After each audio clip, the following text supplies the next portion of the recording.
The iPhone 12 reviews are here. Actually, specifically the iPhone 12 and iPhone 12 Pro.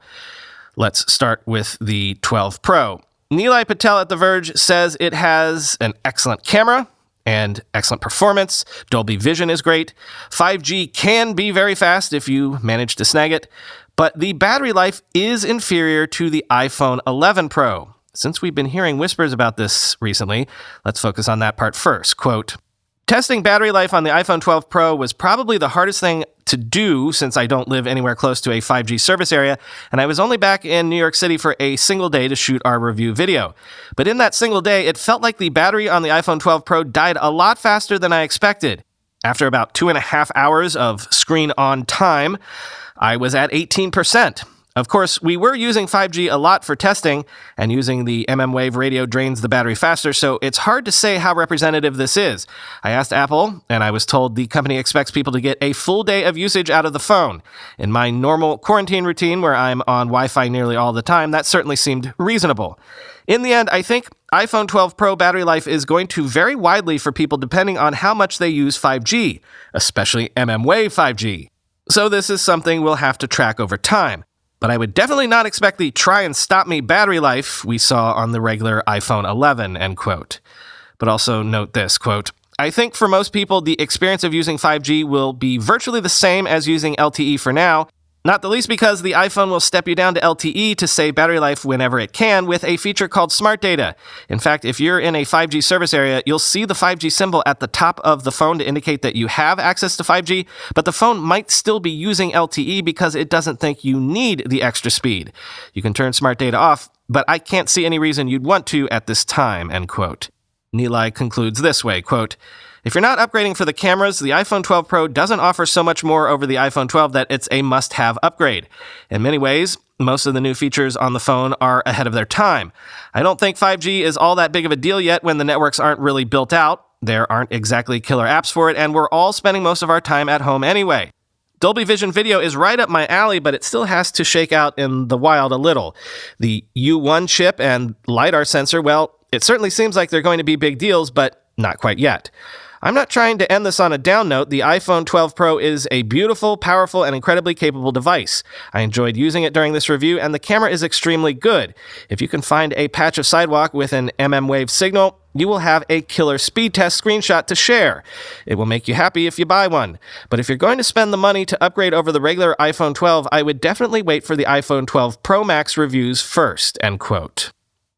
Well, we don't have word on the Pro Max yet, because remember, the high-end and low-end phones of this quartet are delayed until November.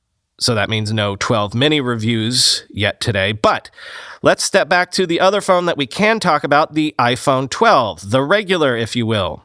Dieter Bohn's review of that phone in The Verge says that iPhone 12 has an excellent camera, display, design, the MagSafe ecosystem is promising, but again, battery life is inferior to the iPhone 11's, and it's more expensive. He concludes by saying this, quote, the iPhone 12 is going to be the default choice for a lot of people buying an iPhone over the next year, and it's frankly fortunate that the default iPhone is so good. I think most people should get this instead of the iPhone 12 Pro, but I also think if you have an iPhone that's working for you just fine, there's not a must-have, gotta-get-it feature here to compel you to upgrade. That's how default phones work. When you need one, get one, and it will be way better than what you're using. When you don't need one, don't. But when the time comes for you to get a new phone, and if you end up with this iPhone 12, I think you're going to love it, end quote. Helpfully for me, at least, both TechCrunch and Engadget combined their reviews of the two phones into one single review.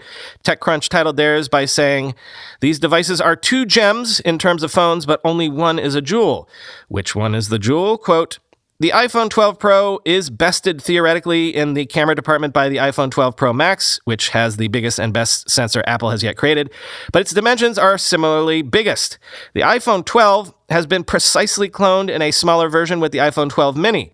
By my simple decision-making matrix, either one of those are a better choice for me than either of the models I've tested. He's referring to the 12 and 12 Pro. If the object becomes to find the best compromise between the two, the iPhone 12 Pro is the pick. But for most people, the iPhone 12 is a really stellar buy. Its bright colors, lightweight but sound construction, and improved camera make it the easy choice for those confused by Apple's broad current lineup. As mentioned above in the camera section, if the telephoto lens is something you use a significant amount on your current phone, it's a simple call. Upgrade. If it's not, do yourself a favor and think about putting a bit of color in your life. You're not going to miss much by choosing the regular iPhone 12, end quote. That was Matthew Panzarino. Sounds like he's actually holding out for the 12 mini. And finally, here's Chris Velasco at Engadget, who sums it up like this, quote, "So at the end of it all, which one should you buy? That's easy. I have no doubt that for most people, the iPhone 12 is absolutely the right choice. To me, at least, its blend of design, display, performance, and price nearly make it a no-brainer, especially for anyone whose phone has seen better days. With that in mind, though, I don't think this is one of those years where it's worth upgrading if you splurged on a new model last year. Considering how similar they are, the iPhone 12 Pro is a considerably tougher sell, but it still might be worth it for some. The base Pro model gets you double the storage found in the base iPhone 12, and at that point, you only really have to decide whether $150 is too much to spend for better materials and a more flexible camera system. Then again, if camera performance is your biggest priority when shopping for smartphones, I'd suggest you take a breath and wait to see how things shake out with the iPhone 12 Pro Max. Though if size is a concern, the smaller 12 Pro may remain the better choice. Here's the thing. Whether the iPhone 12 Pro is the right phone right now almost doesn't matter. It really feels like Apple uses these devices as a testbed for features and experiences that will eventually go mainstream. LiDAR is a great example. I have to expect more people will buy an iPhone 12 Pro than an $800 iPad Pro with LiDAR, which gives developers more of a reason to explore what it could do for augmented reality. The point is, even if there might not be many reasons to buy an iPhone 12 Pro over an iPhone 12, you'll eventually benefit from the work Apple puts into its high-end devices, end quote.